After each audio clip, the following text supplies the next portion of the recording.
Learning Center. This is for Physics 232. Today we're going to talk about fluid dynamics. We're going to go a lot into the different changes in pressure and velocity of fluids as they go through and get restricted and not condensed, but restricted and through smaller pipes or larger pipes and such. So let's get started a little bit. First, I want to post a few links in for the Tutoring Center's website. So this is a link to Portland State's Learning Center's website, as long as their Facebook and Instagram link. Definitely check them out. Follow them on Facebook and Instagram to get notified for new services that we're offering. I also have an attendance sheet for this course, which is just a Google form. Fill that out. Get some extra points from your teacher. And let's get started. So fluid in motion is really just, we talk about a few different aspects of fluid in general. One of them is called a flow rate. So this is kind of, as you would expect, it's the rate of flow of any type of fluid going through a pipe or just flowing around. And we usually designate that as a Q. And that Q is going to equal to the change in volume. Don't confuse it with velocity. They look very similar. I try to write my V's very big and my V for volume, and then the little V's are smaller for velocity. But that's going to be the change in volume over the change in time. And volume is really like a three-dimensional realm. So we can look at that as the area times the distance, right? So usually the flow rates we're talking about are like water through a pipe or something like that, blood through our arteries. So usually we have a linear cross-section that we can make of it, and then just times that by a distance or height or length or something to that effect. So we can write this as the area times delta x over delta t. And you might recognize delta x over delta t is actually equal to the area then of velocity. I'm going to put a little bar over there because it's kind of the average velocity. We're looking at not one particle of water or one particle of fluid. We're looking at kind of the general average over the whole course of things. And the units for this, as you might expect, are then meters cubed over seconds, because area has a unit of meters squared and velocity has a unit of meters per second. So we merge those together. We get these units cubed, divided by seconds. This leads us to this equation of continuity of a fluid.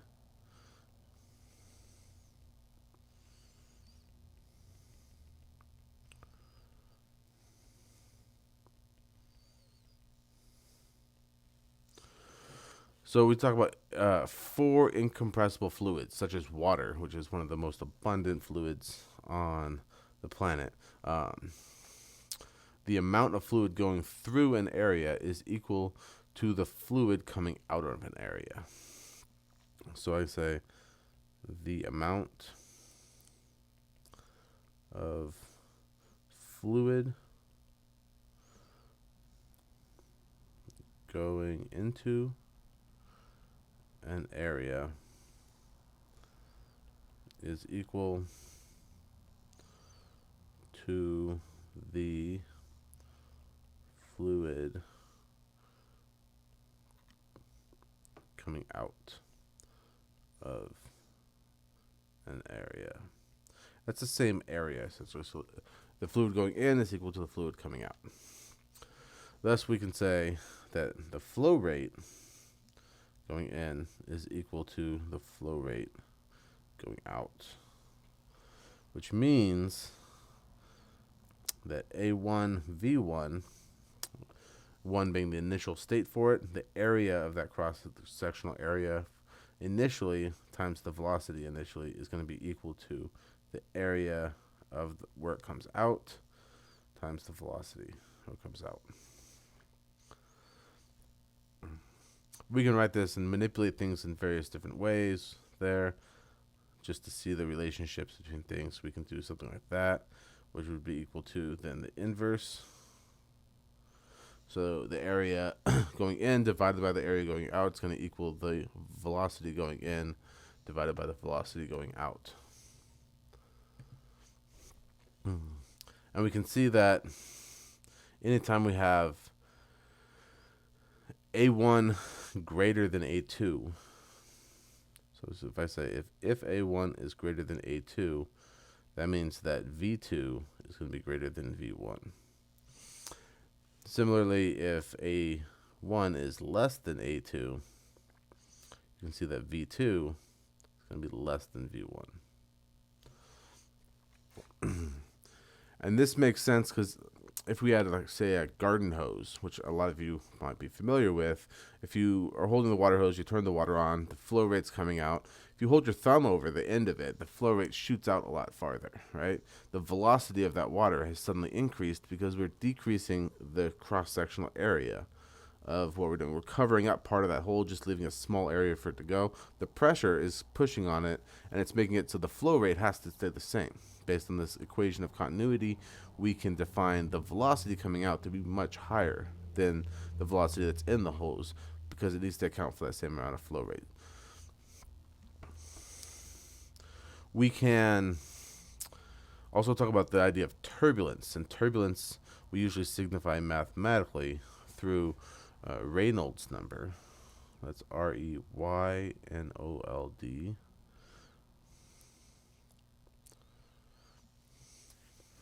which we talk about as being like the amount of resistance in the pipe for flow. And we can say that that's R is equal to, say, rho average velocity times density divided by this weird looking nu, right? It kind of looks like a V, but it's not a V. It's really the viscosity coefficient, right? So I'm going to write, we have rho is equal to density. That's density of the fluid. V bar is equal to average velocity. D is equal to the diameter of a tube. And this nu is equal to viscosity. Anytime I write nu, I try to give it that little tail up at the top part to make it look a little different than velocity, which needs to look a little different than volume. So all of these different V's corresponding together can be a little confusing. So make sure you're not switching things around. That was a mistake I made a lot when I was learning this type of stuff. I'll say that's RE. So there's a few different definitions now because this is all an indicator of turbulence.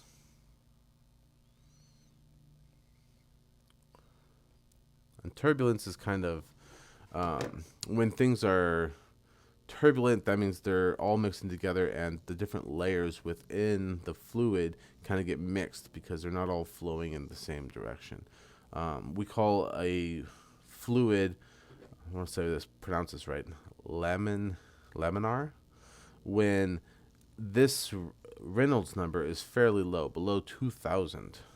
So if RE is less than 2,000, then we consider it laminar. I don't know if I'm pronouncing that right. Which means that the different layers of fluids can kind of flow independently of each other if it's kind of a mixture of different incompressible fluids. If it's greater than 3,000, we call it turbulent. Which means there's so much mixing going on between the different layers are disturbed, so they're kind of mixing together. We don't get this nice even flow of stuff. And anytime between those two, there's kind of changing back and forth. So anytime in here, it's changing. Kind of, it could be either state, both states, switching back and forth between those two. There's also, I can't pronounce any of these names. Poisseville's law.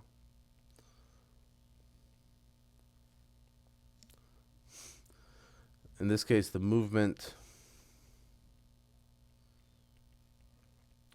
must be laminar, and the pipe must be a fixed radius.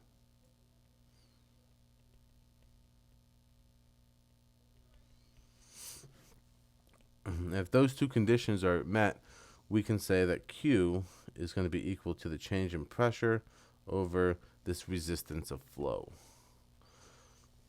So where Q is the flow rate,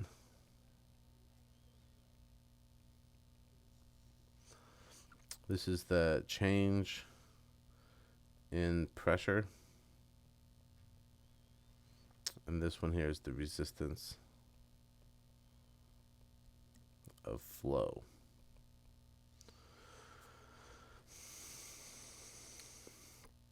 And that resistance of flow has a little expression of itself, which is equal to 8, the viscosity coefficient, times the length of the pipe, divided by pi r to the 4th power.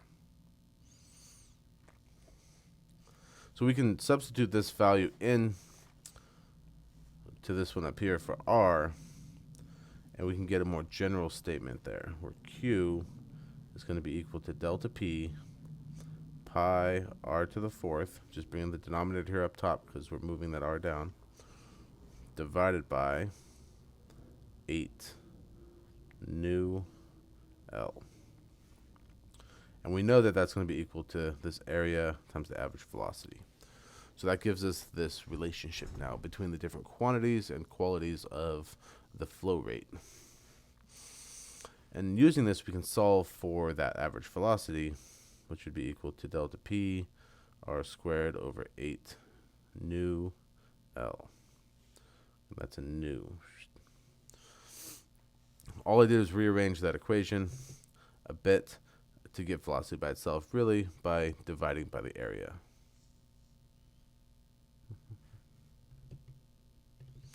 The area, of course, would be pi r squared, so that's why we lost the pi and we lost the r squared. The final equation we want to talk about real quick, and we're going to use that later on in a problem, is Bernoulli.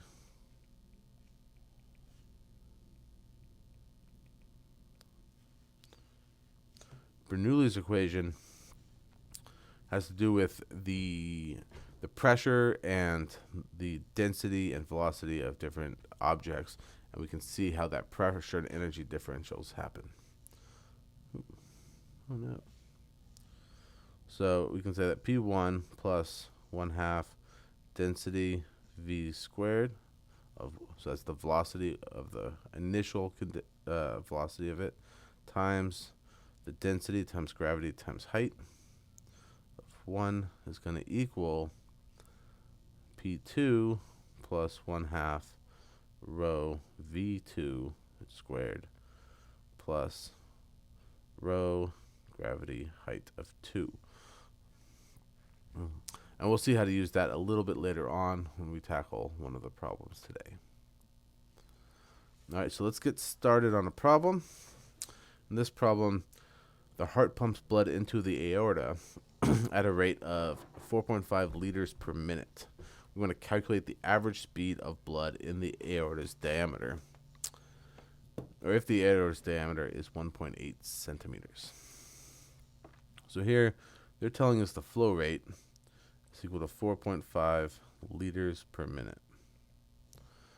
And they're telling us that the diameter is equal to 1.8 centimeters, which is equal to 0.018 meters.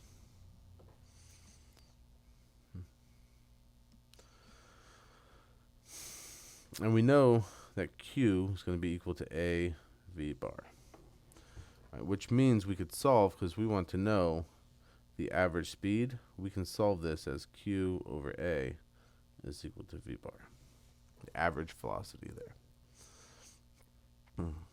So solving for A real quick, A is going to equal pi times r squared, because it's a circle. The cross-sectional area is going to be just a circle. It's a tube there. So subbing in for the radius is just going to equal half that diameter. So I can write it as 0.018 meters divided by 2. I'm going to square that value because it's the radius. So that's going to equal pi times 0.009 meters squared. So that's going to be the value for the area. If we plug that in to our equation, we get 4.5 liters per minute, which is Q, divided by, let's get a value for our area real quick. That's not it. It's going to be pi times 0.009 meters squared. So I'll say it's 2.54 times 10 to the negative fourth. Ew. 2.54 times 10 to the negative fourth meters squared. Now we have this flow rate in values of liters per minute. So we need to convert that to more of a standard unit of meters cubed per second.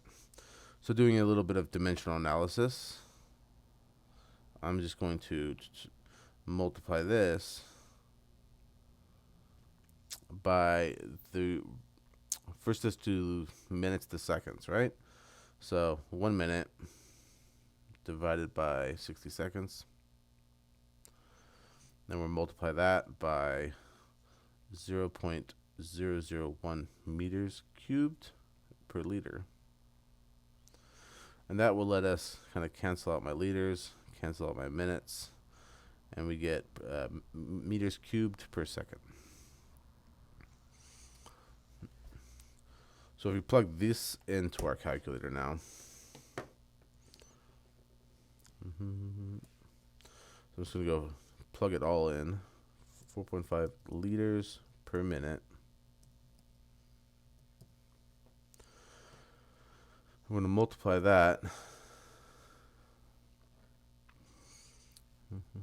Actually, let's get rid of the liters per minute. I'm just going to multiply it by the blue part, the 0.011 meters cubed divided by 60 seconds, and that should give us that conversion that we're looking for. So 0.001 meters cubed divided by 60 seconds. And then we'll find out what our flow rate's going to be there. That's 7.5 times 10 to the negative 5. So I can just rewrite this as 7.5 times 10 to the negative 5 meters cubed per second. We still have to divide it by 2.54 times 10 to the negative 4 meters squared.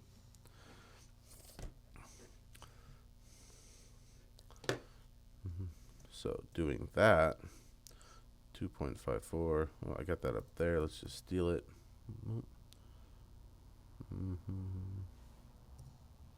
There it is. And that should be 0.294, 0.295, let's say, meters per second.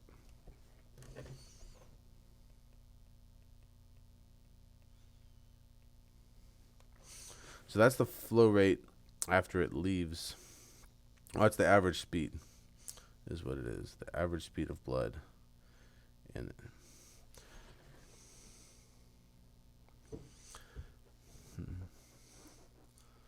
Let's move on to the next problem.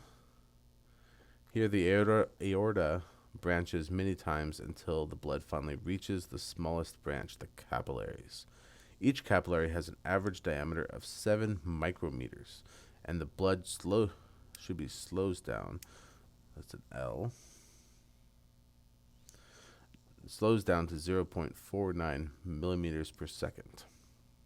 Calculate the number of capillaries in the body. Does this answer look reasonable? So to calculate this, I'm going to start out with the flow rate because that's kind of what we have, right? So we know that the equation for flow rate is going to equal AVN.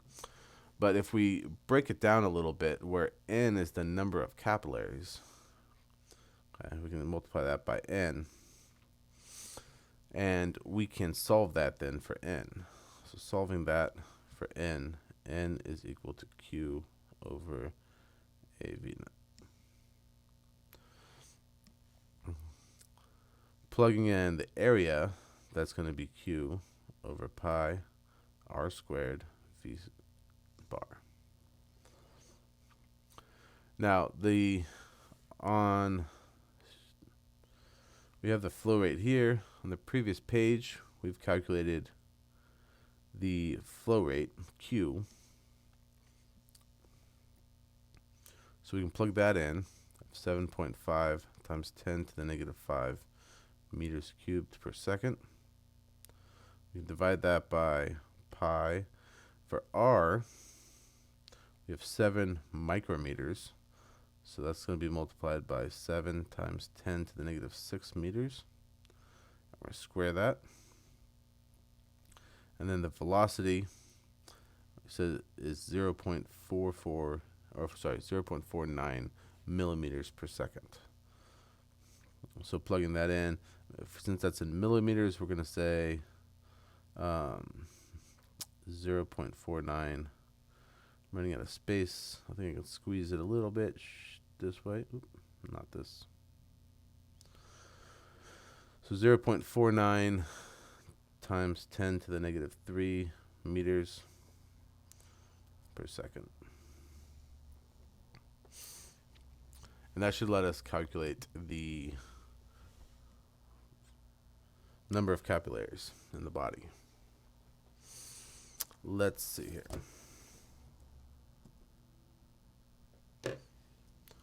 So grabbing that 7.510 to the negative 5 number, we're going to divide that by 0.00049.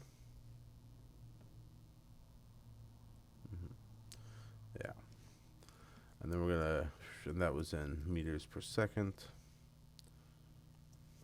I'm going to multiply that on the denominator by 7 times 10 to the negative 6 meters. And, you know, this says diameter, so I need to divide this by 2. So I can actually get the radius. I'm going to square that 2 as well, so these parentheses can kind of come down. Divide that by 2 and square the lot.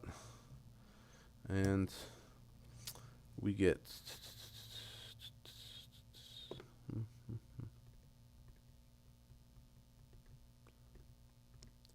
yeah, 1.249 times 10 to the, I feel like I'm a little off on that one.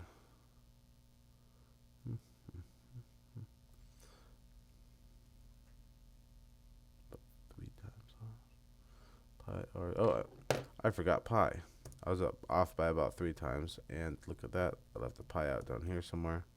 Let's put it right here. That's better. 2.977 times 10 to the 9th power. So this is equal to 3.977 times 10 to the 9th power. And that's the number of capillaries. That's a lot of capillaries. We could ask for what duration of time is a red blood cell in a capillary if the average capillary length is 1 millimeter. Or we can just take the length, which is equal to 1 millimeter. And to find time, we would want to divide that by volume, which is, say, meters per second. Or not volume, I'm sorry. Velocity, which is meters per second squared. Or no, meters per second. And that should equal time. We have to do a little bit of unit conversion to break down the millimeters. But our velocity up here is given in millimeters already. So that saves us having to convert. So we can say that 1 millimeter divided by 0.49 millimeters per second is equal to do math. 1 divided by 0.49 is 2.041 seconds. 2.041 seconds. So that's the average time that a red blood cell is in a capillary.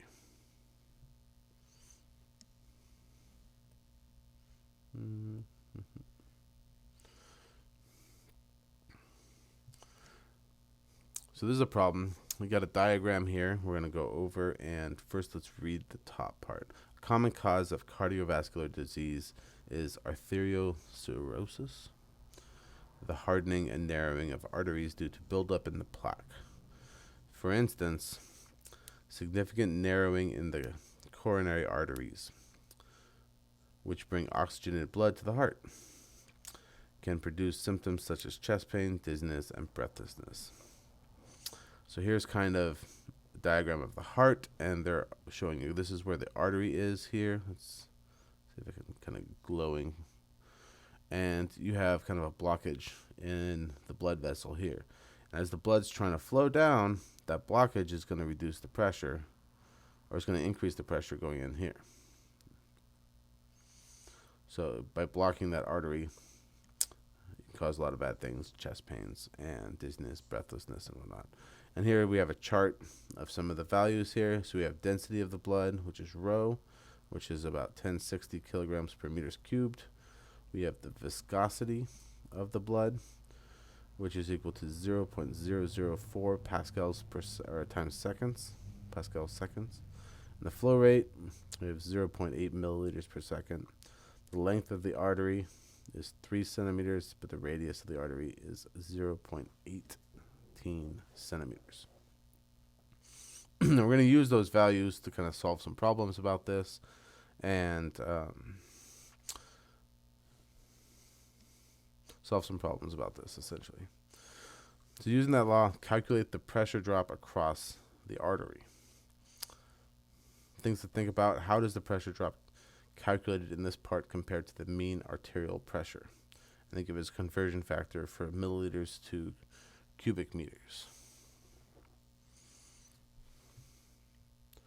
So the pressure drop, Q, is equal to the change in pressure over R. R is the kind of the resistance of the flow. And we can see solving that for delta P, that's Q R is equal to delta P. So that's what we need to find. We need to, how does this pressure drop calculated in this part? How does the pressure drop calculated in this part compared to the mean arterial pressure? So the pressure drop, we can calculate like that. And then we have to use this value for R, which is equal to 8 nu, which is the viscosity coefficient, times the length, divided by pi R to the 4th. So remember, if we go back, we can see that the viscosity, let's draw that better. Viscosity coefficient was equal to 0.004, and they give us units pascals times seconds. We can rewrite those units to something that kind of will do our unit analysis better as newtons per meter squared times seconds. That's all pascals is. This is a force per area. And the length is equal to 0.03 meters. That's 3 centimeters. And the radius was equal to 0.0018 meters, which was 18 centimeters. No, I'm sorry, 0.18 centimeters. So plugging these values in for R, we can have Q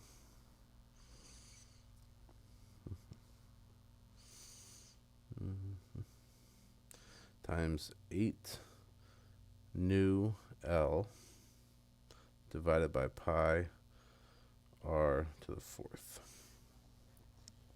is going to equal 8. And then for Q, we would have to go back to the flow rate. I forgot to list that, is 0.8 milliliters per second. So that times 0.8 milliliters per second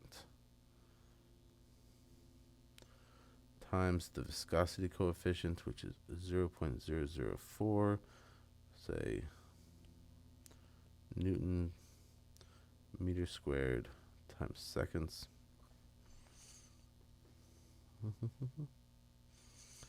And we want to move this down. I'm running out of space.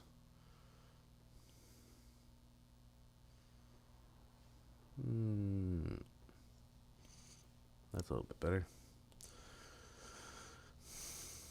Okay, so then multiply that by 0.03 meters, divide by pi times r, which was 0.0018. That's what they had. Yep, radius. Before they gave us diameter, so I wanted to make sure I wasn't forgetting something. Meters to the fourth. I'm going to write the meters off to the side. To the fourth power, meters to the fourth.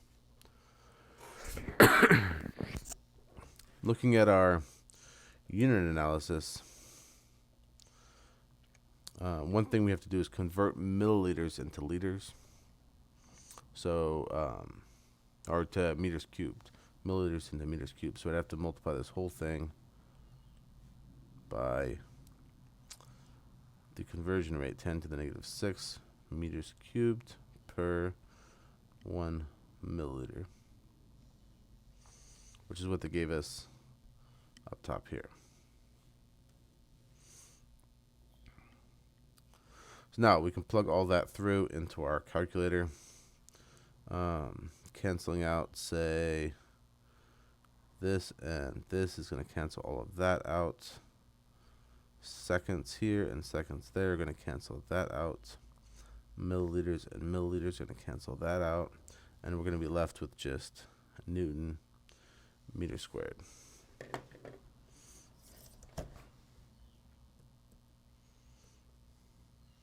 So 0.8 times, we move the 10 to the power of negative 6. That was our conversion rate for the milliliters to meters cubed. We'll multiply that by 8 times 0.004 times 0.03. We're going to divide that now by pi times 0.0018 to the fourth power. And that should come out to be 23.29. And the units of that is basically pascals, newtons per meter squared. Let's do orange. 23.29. I'll just say pascals, newtons per meter squared. So that's kind of the pressure that's going to be built up, the differential pressure in the across the artery after you have a clogged artery like that. I'm going to calculate the velocity of the blood through this artery. So the velocity of that, again, we can just use this flow rate equation to give us our average velocity. Just flipping that around, V is equal to Q over A. So that will equal 8 times 10 to the negative 7 meters cubed per second. We're going to divide by the area, which is just pi times 0.0018 meters squared.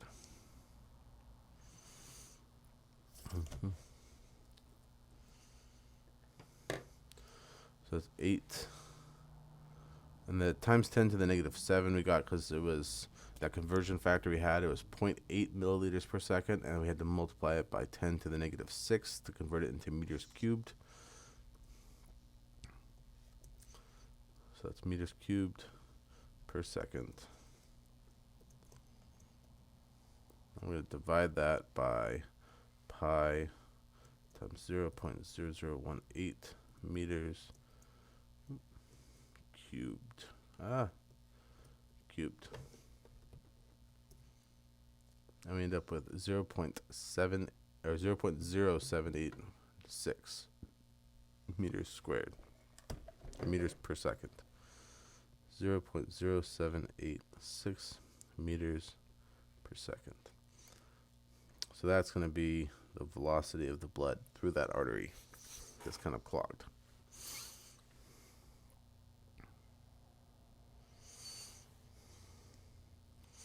So if the artery forms blockages, the pressure drop might retain the same as above, since the heart supplies a constant pressure. Assuming the pressure drop in a healthy coronary artery is the same as calculated in Part A, calculate the flow rate for this artery if the radius experiences a 7.5% reduction. So, in this case, we want to see what the difference in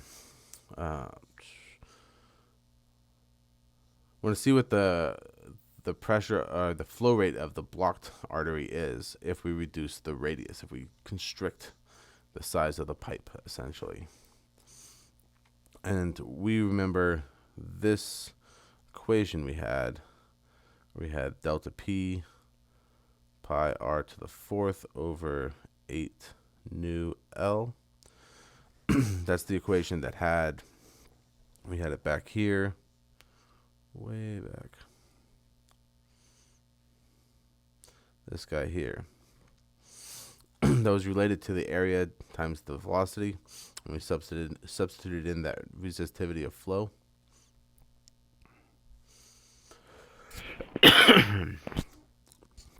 Notice the only thing that's really changing when we calculate this flow rate is this radius.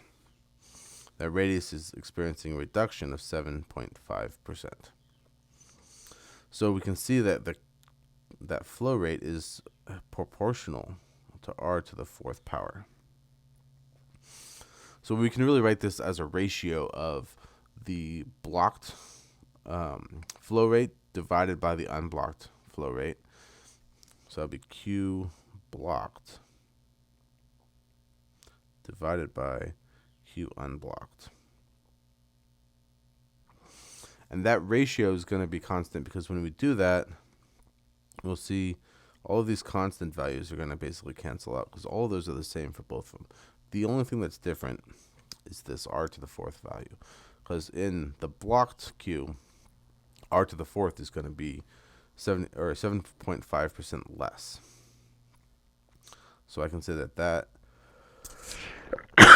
excuse me, that ratio would equal, say, r blocked divided by r unblocked to the fourth power, because that's the basic relationship we have between those two equations. To solve then for the flow rate of the blocked, we just have to multiply both sides by the unblocked flow rate, which means that Q blocked is going to equal, say, R blocked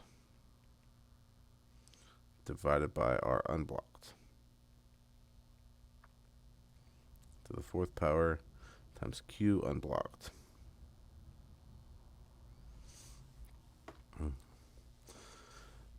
Substituting in the values that we have in here, Q unblocked is just going to equal 0.8 milliliters per second.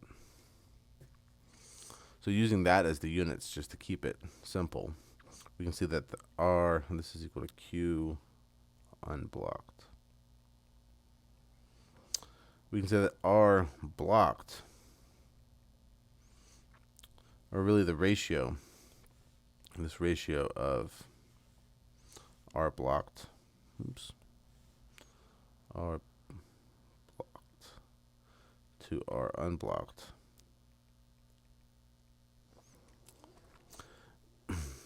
that ratio is just going to equal 1 minus 0.7. Oh, no, 0.075. And that ratio equals that because if they were equal, it would equal 1, right? But we know that R blocked is going to be 0.075%, or say 7.5%, which is 0.075 times what R unblocked is. So the difference in there is just going to be this. So I can substitute that value in for that ratio, and this is equal to 1 minus 0.075 to the fourth power times 0.8 milliliters per second. And now we can plug that in and get a value. 1 minus 0.075. And that ratio is going to be unitless, of course. All of the units cancel out. Ooh, there's 8 milliliters per second. And this converted for me, just to be a pain. Just take the units out of it. So we can keep our value in milliliters per second. 0.74.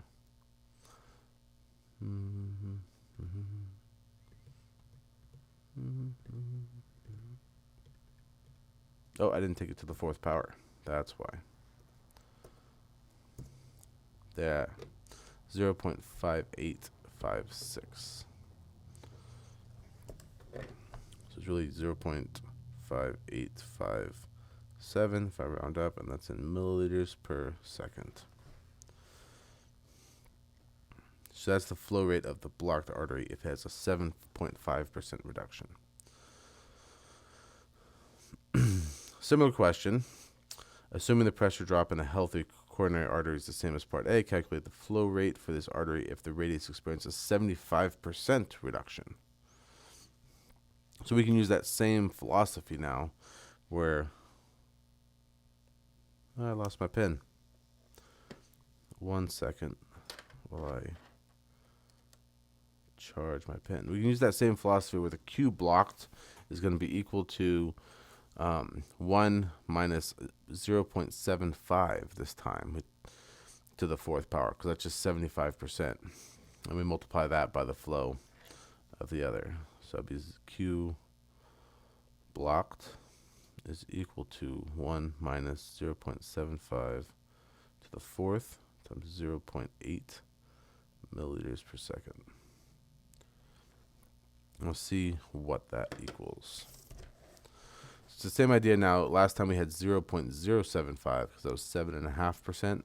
Now it's 75%, so we bumped it up by a factor of 10.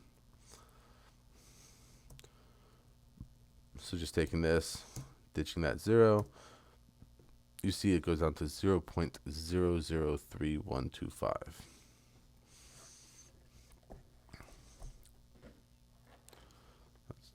0.003125 milliliters per second is the flow.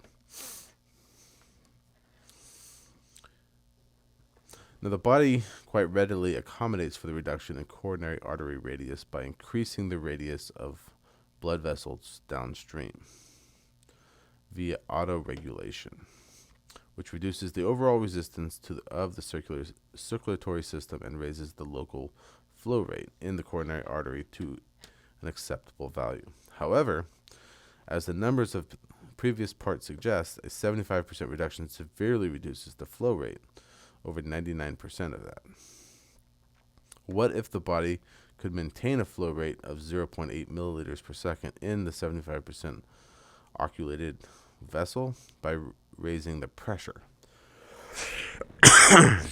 What pressure drop occurs across a 75% occluded artery at a flow rate of 0.8 milliliters per second?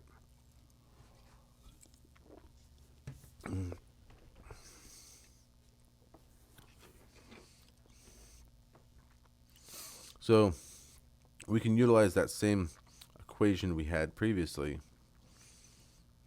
We said Q is equal, I believe it was delta P pi r to the fourth divided by 8 nu L. And we can rearrange that whole thing for the change in pressure, because that's ultimately what we're talking about. We're looking for that pressure drop and what the change in pressure is going to be. So solving for that, just moving everything around, we get Q 8 nu L divided by pi r to the fourth is going to equal our delta P. And notice, again, the only thing we're changing is the radius of the pipe, the radius of the valve, the can't think of the word now, the blood veins, the artery. So we can see that delta P is proportional to 1 over r to the fourth. So last time the flow rate was proportional to or to r to the fourth power. The pressure change is going to be proportional to 1 over r to the fourth.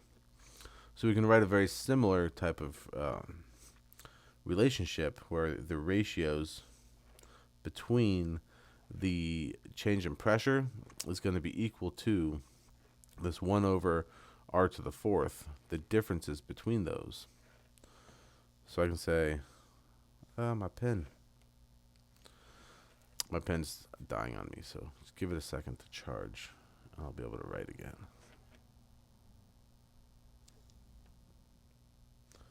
So delta P blocked is equal to, and this is going to be 1 over 1 minus 0.75. So we're still restricting it by 75%, but we got to take that to the fourth power. And the ratio between the blocked and unblocked is going to be this value here, where it's 1 over 1 minus 0.45. And we have to multiply that times the pressure that we found earlier, which was 23.29 pascals. Notice that was the answer we had here.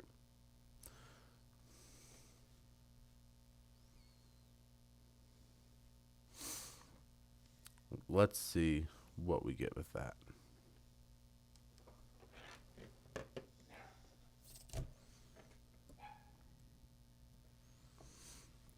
So 1 divided by 1 minus 0.75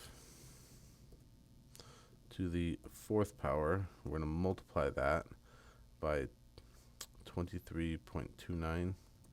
See if I can just go up and grab it. This guy. And that was in Pascal.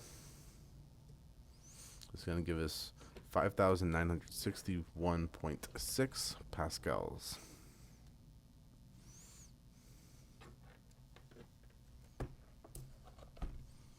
It's 5,960, I'll say 2 pascals. So that's the pressure drop across that 75% oculated artery, keeping that same flow rate.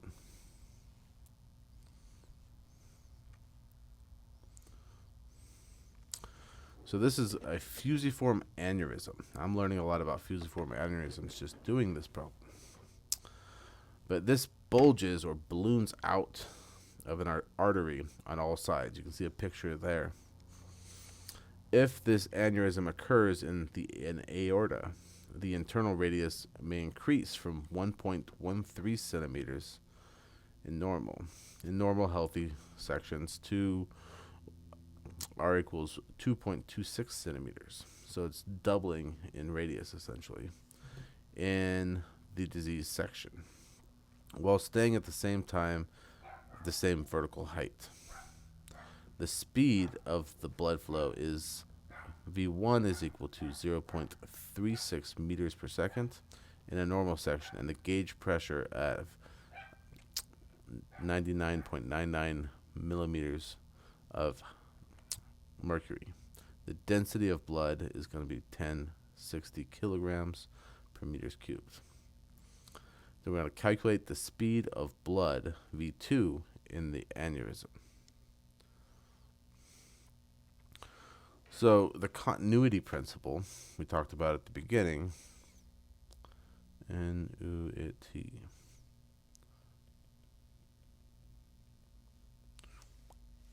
is Q1 is going to be equal to Q2. That's going to be true in these cases. So that means that A1 V1 is going to equal A2 V2. So that means that pi R1 squared is V1 is going to equal pi R2 squared V2.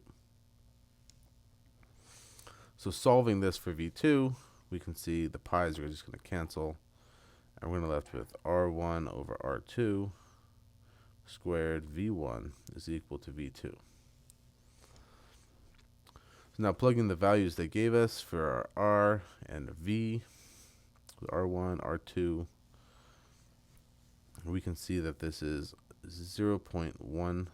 Oh, I guess I should put it in. These are giving us centimeters. The centimeters are going to cancel out, so we don't really have to change it. So that's going to be 1.13 divided by 2.26 squared. Was the ratio between those times the velocity, 0.36 meters per second. Let's see what that gives us. 1.13 divided by 2.26. We're going to square that. So that's basically going to be a quarter. 236. This is going to be in meters per seconds. 0.09 meters per seconds, which is about a quarter of 0.36. 0.09 meters per second. That's the equal to velocity 2. So you see that speed has reduced by a factor of 4. Now I'm going to calculate the pressure gradient. I put dP, which is equal to the pressure of the aneurysm minus the pressure of the healthy aorta, from the healthy aorta into the aneurysm. So to do this, we have to use the Bernoulli equation. Now, to remind you, the Bernoulli equation, that's P1 plus 1/2 rho V1 squared plus rho GH is equal to, that's GH1, P2 plus 1/2 rho V2 squared plus rho GH2. In this case, they specifically said to ignore the height. Yeah, the same vertical height. So if the same vertical height, if our delta H is equal to 0, these and these are going to be the same value. Right, so we just subtract them out altogether. That simplifies our equation. So then we can rewrite it as P1 plus 1/2 rho V1 squared plus, nope, not plus, is equal to P2, that's pressure, plus 1/2 rho V2 squared. So I want to get the difference in pressure on one side of the equation. So I'm going to, and since the difference in pressure is always P2 minus P1, I'm going to subtract the P1 from both sides. To get it by itself, I'll then subtract this 1/2 rho V2 squared on both sides. So that will give me 1/2 rho V1 squared minus 1/2 rho V2 squared is going to equal P2 minus P1. I can factor out 1/2 rho from each side of the left, each term on the left side of the equation. So that's going to be 1/2 rho times V1 squared minus V2 squared is going to be equal to delta P. That's our change in pressure. Excuse me. Plug in the values that we have for this now. We said earlier in the problem that the density is going to equal 1060, I think it was millimeters of hemoglobin. Nope, I'm talking about density. That's kilograms per meters cubed, mass by volume. We said V1 is going to equal 0.36 meters per second, while V2 is equal to 0.09 meters per second. And that's all we really need, right? So plugging that into an equation, so it's 1/2 times 1060 kilograms per meters cubed times the difference between 0.36 meters squared. I'm going to minus, let's make one of these brackets. I never like double parentheses. That's easier to read. 0.09 meters squared, or meters per second squared. Second all squared. There we go. We can plug that into our calculator, see what we get.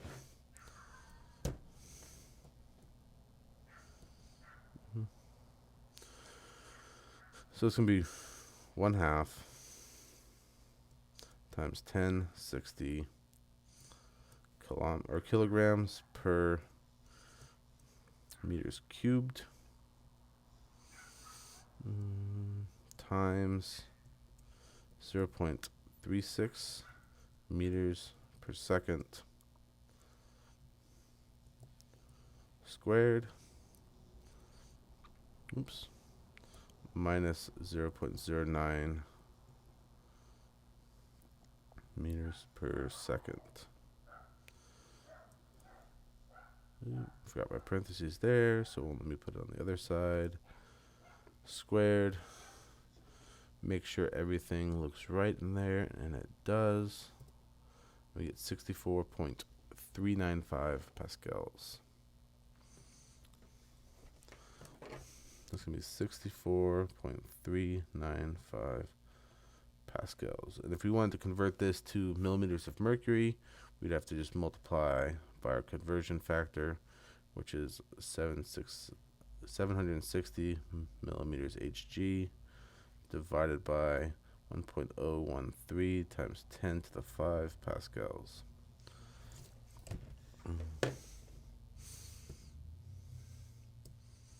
So I can take that value. I'm just going to tell my calculator, go ahead and give me millimeters of Hg. So it'll be 0.483.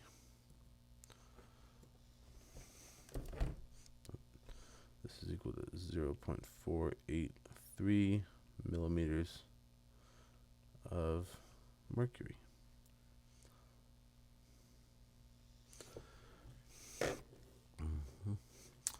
And that's it. And that's all we have for you today. We're just about out of time anyways. So thank you for tuning in, and I hope you have a great time with your spring break and your finals. And thank you for watching me all term. Here's an attendance sheet as well. Make sure to fill that out and get some extra credit, and have a wonderful day.